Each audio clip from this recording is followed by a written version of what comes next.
On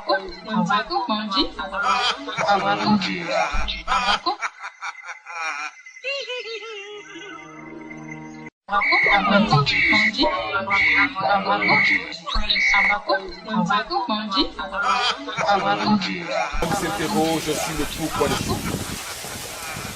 Il ne comprend pas pourquoi Dieu, sur miséricordieux, permet-il aux mangeurs de la viande de nuit d'accomplir son œuvre capitaliste. Et Dieu se fit homme pour être aimé et compris des hommes.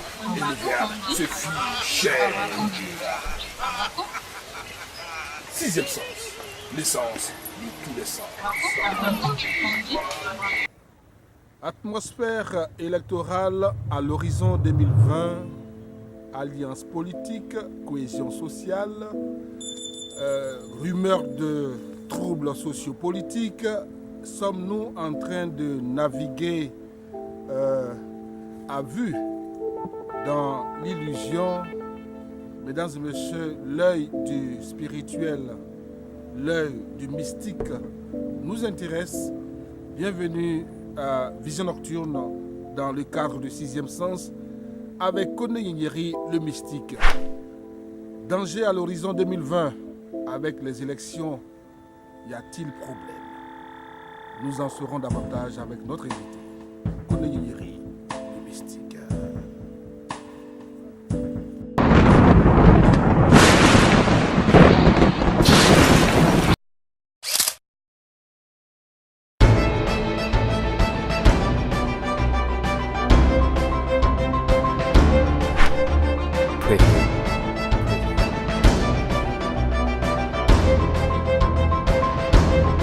Vision Nocturne, sixième sens, soyez les bienvenus. Nous sommes avec notre invité, Kone Yenyeri, le mystique, guérisseur, voyant, médium, l'homme qui lave les pasteurs, celui-là même qui multiplie l'argent à souhait. Aujourd'hui, nous sommes avec lui pour avoir son avis sur la situation sociopolitique dans, j'allais dire, à l'horizon 2020, les élections qui pointent. Nous voulons en savoir davantage avec lui. Kone Yenyeri, bonsoir. Bonjour, bonsoir. Bien, alors nos internautes sont pratiquement assoiffés de connaissances, de savoir en ce qui concerne la situation du pays. Nous voulons avec vous, bien entendu, répertorier tous ces aspects. Kone Yenyeri, de ton point de vue en tant que mystique, c'est quoi l'avenir de la Côte d'Ivoire à l'horizon 2020? Oui, merci beaucoup. Vous savez, moi je suis médium. Moi, je ne fais pas la politique. Voilà. Comme on le dit, tu fais la politique, tu ne le fais pas. La politique, elle va te faire. Je crois qu'en tant que médium, un médium d'abord, c'est celui-là même qui est sage. Donc en tant que médium, c'est de guider la jeunesse. Pour dire que la politique, elle est très... Alors, dans un premier temps, nous allons donc parler de la jeunesse. Aujourd'hui, nous savons que les choses bouillonnent de part et d'autre. Le langage est plus ou moins agressif et nous avons pourtant besoin de cohésion sociale. Quelle est votre adresse à l'endroit de la jeunesse? Oui, je pense que le problème, il est simple, il n'est pas compliqué. Si la jeunesse a compris, tout ira pour le mieux. Mais tant que la jeunesse n'a pas compris, voilà, on va toujours vivre des moments difficiles. Comprendre quoi? Oui. C'est à la jeunesse de ne pas se laisser manipuler par les politiques, par la politique, par les politiciens. Parce que vous savez, nos dirigeants, nos politiciens ont des intérêts. Ils se battent pour leurs propres intérêts. Et toi, la jeunesse, ton intérêt, c'est quoi dans tout ça d'abord? Ton intérêt, c'est de préparer ton avenir. Ton intérêt, c'est de préparer l'avenir de tes enfants. En quoi faisant? En cultivant l'amour, la paix. Ne pas suivre les politiciens aveuglément. Est-ce que vous pouvez dire qu'aujourd'hui, la jeunesse est manipulée? Oui, la jeunesse est manipulée partout dans le monde. La jeunesse est manipulée, surtout en Afrique. La politique de l'Afrique manipule beaucoup la jeunesse. Quand on ne trouve pas du travail pour la jeunesse, vous voyez, ces jeunes qui sont là, qui suivent les politiciens en désordre, c'est parce qu'ils ne travaillent pas. Et le rôle de la jeunesse, c'est quoi? C'est de se battre pour que ces politiciens leur trouvent quelque chose à faire. Parce que tant que vous resterez au chômage, vous allez toujours suivre ces dirigeants-là. Tant qu'on n'a pas encore compris cela, on va toujours le suivre. On sera toujours manipulé. Donc il faut lutter d'abord pour son avenir. Mais en lutter pour son avenir, comment? C'est de ne pas le suivre aveuglément. Parce qu'aujourd'hui, j'ai remarqué, quand un politicien se lève, il crie, oh sortez, la jeunesse sort dans les rues. La jeunesse sort. C'est quoi la raison fondamentale de tout ça? C'est ce que je vous dis, oui. C'est la pauvreté. Ok, voilà. C'est la pauvreté, c'est le chômage. Oui. C'est le chômage. Et puis, la jeunesse n'est pas informée.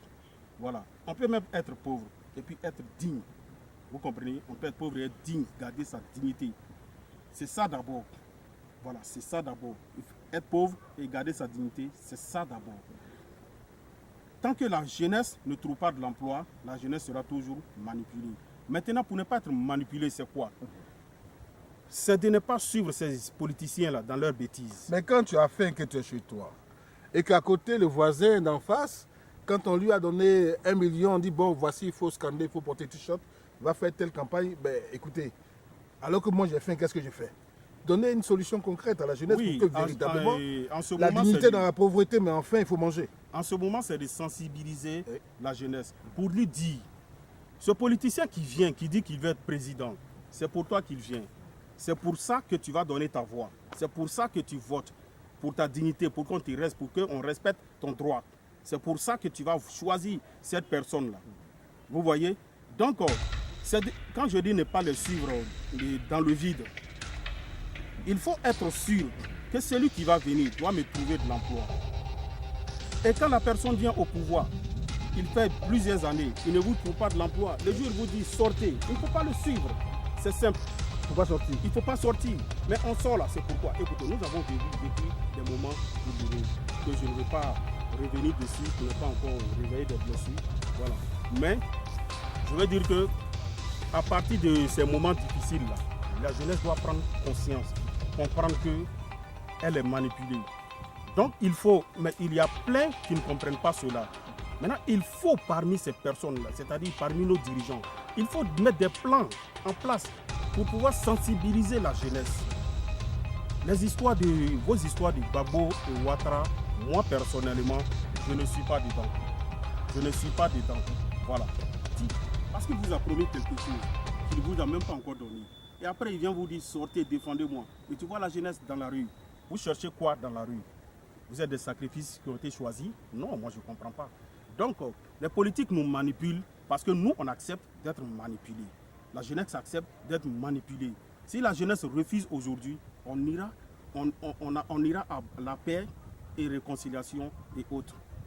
Donc, tout est dans la main de la jeunesse. Moi, je n'accuse pas les politiciens à tout moment. Je pense que c'est nous-mêmes, le peuple, le vrai coupable.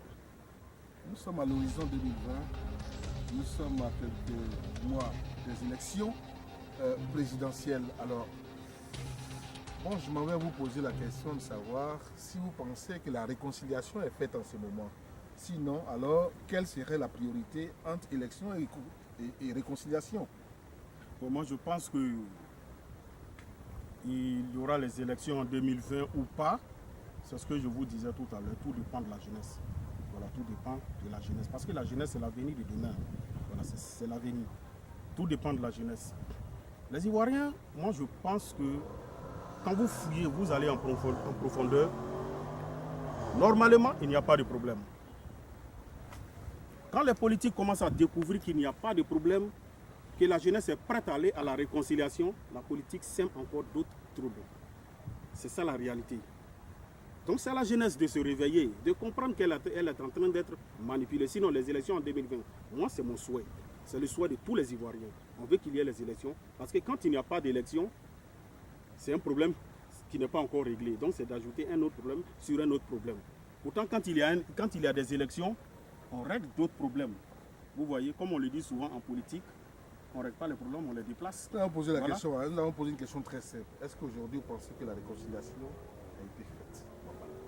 Oui, moi je pense que quand on parle de réconciliation, vous voyez, la Côte d'Ivoire est un pays où il y a plusieurs ethnies, voilà, qui ne doivent pas avoir de problème normalement.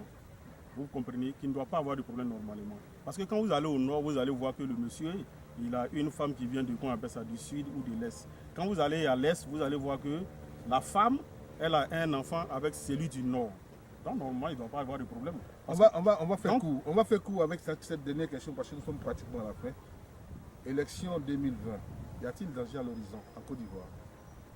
Oui, il y a un danger parce que il y a un danger, mais c'est comme le feu. On a allumé, comment on appelle ça, un feu, qu'à tout moment on peut l'éteindre. Voilà, à tout moment on peut l'éteindre. Si on refuse de l'éteindre, là il y a un danger. Vous comprenez? Voilà. Si les politiciens acceptent de s'occuper bien de la jeunesse et de dire la vérité, il n'y aura pas de danger. Si on va aux élections, il n'y a pas de problème, il n'y aura pas de danger. C'est ce que je vous ai dit. Voilà. Donc le problème de la Côte d'Ivoire, c'est la jeunesse. Moi, j'accuse Les toujours alliances politiques sont-elles une solution? Plateforme de l'opposition face au pouvoir en place? Écoutez, il y a un débat auquel moi je ne veux pas rentrer dedans. La politique, c'est pas mon truc. Vous me posez des questions, oui. Vous voulez savoir beaucoup de choses. Moi, en tant que médium, je suis un visionnaire, je vois beaucoup de choses. Voilà. Mais il y a des choses que je n'ai pas le droit de dévoiler. Vous comprenez? Il y a des choses que moi, je n'ai pas le droit de dévoiler. Mais moi, ce que je peux dire, moi, c'est de m'adresser à la jeunesse. C'est un secret que je suis en train de donner à la jeunesse en tant que médium. Mesdames et messieurs, Kone Nyeri, le mystique, c'était avec lui, l'homme mystique, le visionnaire, celui-là même qui lave les pasteurs, il est guérisseur, voyant, il est médium. Nous le recevions dans le cadre du 6e sens avec vous et pour vous. Merci de nous avoir suivis. Bonsoir.